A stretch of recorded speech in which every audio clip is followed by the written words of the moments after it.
Chers amis internautes, amis du Cercle des Volontaires, bonsoir. Nous sommes ce soir avec Madame Marthe Ago, qui est vice-présidente du Front Populaire Ivoirien, principal parti d'opposition en Côte d'Ivoire, et dont le président est Laurent Gbagbo, qui est donc en exil, détenu en prison à La Haye, à la Cour pénale internationale. Madame Ago, vous êtes venue expliquer à la diaspora ivoirienne la situation. Vous revenez de La Haye. Est-ce que vous pouvez nous dire où en est la situation de M. Gbagbo, s'il vous plaît? Monsieur Laurent Gbagbo est pris en otage par la communauté internationale parce qu'il a été arrêté par un coup d'État de la militaire de l'armée française et amené, transporté d'abord à Korogo, au nord de la Côte d'Ivoire, et ensuite transféré à la CPI. Jusqu'à aujourd'hui, on recherche les preuves, et les preuves sont introuvables, mais on continue de le garder. Oui, c'est exact. Donc en fait, il est détenu. Il est censé passer en procès, mais il n'y a aucune preuve dans l'acte d'accusation qui ne tienne debout, en fait. Jusqu'à ce jour, c'est maintenant, il continue de chercher les preuves en Côte d'Ivoire. Autant quelqu'un qui a été pris en flagrant délit de crime, comment se fait-il que jusqu'à présent, on n'arrive pas encore à trouver les preuves? La CPI a même osé demander au procureur d'aller chercher des suppléments de preuves, alors qu'en droit pénal, on instruit à charge et à décharge. Le procureur n'est pas obligé de prouver la culpabilité.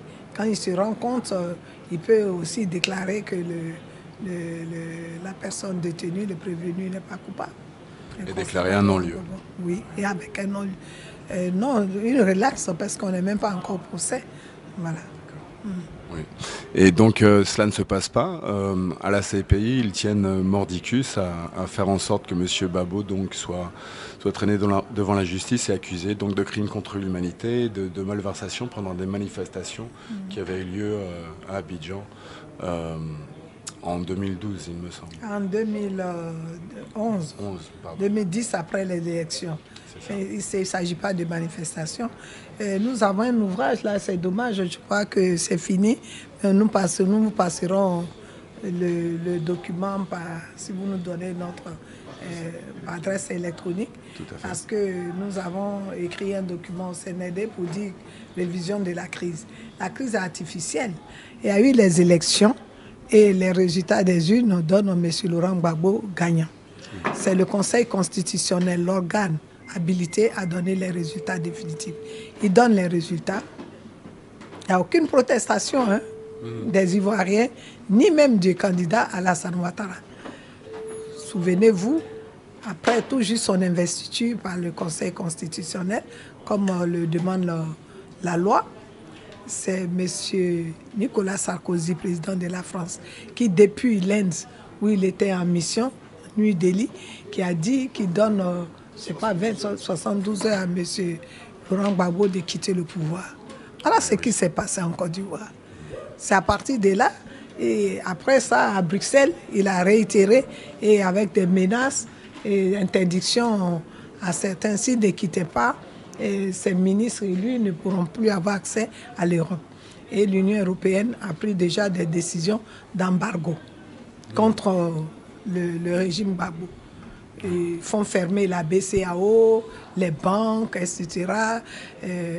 Même les médicaments ne pouvaient pas venir. Mais on se battait, pensait qu'ils pouvaient pousser la population à se révolter contre Laurent Gbagbo. Au contraire, ça excitait. Et depuis, après 17 jours après, M. Soro Guillaume lance un appel insurrectionnel. Il dit qu'il vient prendre la primature et puis la RTI. Et c'est quand il venait avec ses rebelles pour prendre la RTI, la radio-télévision, que bien sûr l'armée nationale s'est opposée. Il y a eu un premier combat là-bas où ils ont eu des fêtes, ils ont fait demi-tour. Et après cela, la France a parachuté avec l'ONUCI des rebelles dans les quartiers sous forme de... Ils se sont surnommés commandos invisibles, dont un a écrit même un ouvrage finalement, puisque les chefs ont été tués après qu'ils aient installé M. Alassane, ils se sont débarrassés des chefs rebelles qui avaient beaucoup d'exigences qu'on appelle IB. Donc voilà un peu, et ils montaient de toutes pièces une image montrant des femmes qui sont en train de faire des marches de protestation, mais l'image est très floue, et que M. Laurent Gbagbo aurait fait tirer sur ces dames-là, et ils ont obtenu ainsi une résolution précipitée de l'ONU qui détient des armes lourdes. Donc il faut détruire ces armes lourdes. Mais à défaut, à la place des armes lourdes, on tirait sur le palais, on tirait sur tous les camps militaires. Et la Côte d'Ivoire et la population, c'est vraiment les balles. C'était vraiment un carnage. Beaucoup de morts, beaucoup de morts. Et ils ont fini par assiéger il a dit à ses militaires de ne plus se battre, parce que vraiment, on ne comprend plus rien. Mais ils ont bombardé le palais jusqu'à aller le déloger et le mettre en prison. Voilà ce qui s'est passé. Ahurissant de voir des soldats français aller dans le palais d'un président d'un autre pays pour mener une arrestation. Et combattre directement, sans qu'on nous ait déclaré la guerre. La France, parce qu'elle a sa base militaire là-bas depuis l'indépendance, on n'a jamais été indépendant d'ailleurs. Et c'est Gbagbo qui voulait rendre cette indépendance effective. Il voulait détacher la Côte d'Ivoire de la BCEAO, justement. Mais non, c'est parce qu'ils auraient, quand ils faisaient l'embargo économique, puisqu'ils ne reconnaissaient pas son régime, et le directeur de la BCEAO, parce que c'est la France qui gère nos comptes, sans que la France soit actionnaire. Il siège au conseil d'administration de la de l'UEMOA avec droit de veto, s'il vous plaît. Et c'est eux qui gèrent nos devises et tout. Donc, ils ne voulaient pas qu'on signe. Ils ne voulaient pas reconnaître la signature du gouvernement que Laurent Gbagbo avait mis en place. Et ils ont fait fermer la BCEAO. Et lui, il a ouvert, ils ont trouvé un système informatique pour pouvoir eux-mêmes débloquer. Et c'est comme ça que toutes les banques françaises et ensuite américaines ont suivi, fermées sans prévenir les clients. Vous avez votre argent dans une banque, vous partez, la banque est fermée. Mais là aussi, il a pris une réquisition pour demander qu'on ouvre les banques pour que les gens puissent avoir leur salaire. Bon, après un mois, on a réussi à débloquer le système. Maintenant, pris de rage, ils se sont jetés sur nous militairement. Voilà. Et vous êtes dans une année d'élection présidentielle.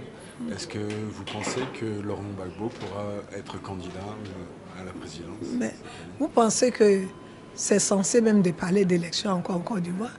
Parce que c'est une élection qui a eu lieu.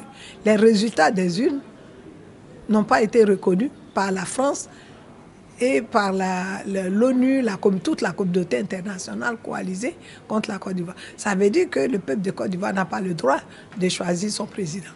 Alors, ça ne sert à rien d'aller jouer la comédie. Moi, je l'ai dit, de continuer de nommer directement les gouverneurs en Afrique de l'Ouest, comme ils le faisaient par le passé. Au moins, on va faire l'économie des vies. Parce que c'est complètement insensé de parler d'élection, comme s'il y avait élection. Parce que qui va déclarer les résultats pour que la communauté internationale reconnaisse? Ils sont comme toujours là, l'ONU est là, la France est là. Est-ce que les Ivoiriens dignes de ce nom peuvent accepter d'aller même aux élections sans qu'on ait résolu le contentieux électoral? Parce que le président Laurent Gbagbo avait demandé qu'on recompte. Il dit, ben, si vous estimez que je n'ai pas gagné, recomptons les voix. Ils ont refusé. Alors, on va aux élections, pourquoi? Pour quel résultat? Si c'est pour jouer la comédie, faire semblant que les peuples, faire croire aux peuples d'Europe, de l'Occident, que c'est nous-mêmes qui choisissons nos présidents, moi, je pense personnellement qu'il ne faut pas aller dans cette comédie. Donc, on ne peut pas parler d'élection en Côte d'Ivoire tant qu'on n'a pas dit qui déclare les résultats à ce qu'on pourrait accepter. Parce que ce n'est pas le peuple qui a contesté ces résultats, c'est la communauté internationale. Effectivement, je l'ai bien entendu dans la conférence tout à l'heure. Eh bien, Madame à gauche, nous vous remercions beaucoup pour vos éclaircissements. Merci. Nous vous souhaitons tout le courage pour la libération de notre président et l'avenir du peuple ivoirien. Amen. Merci. Merci beaucoup. Merci.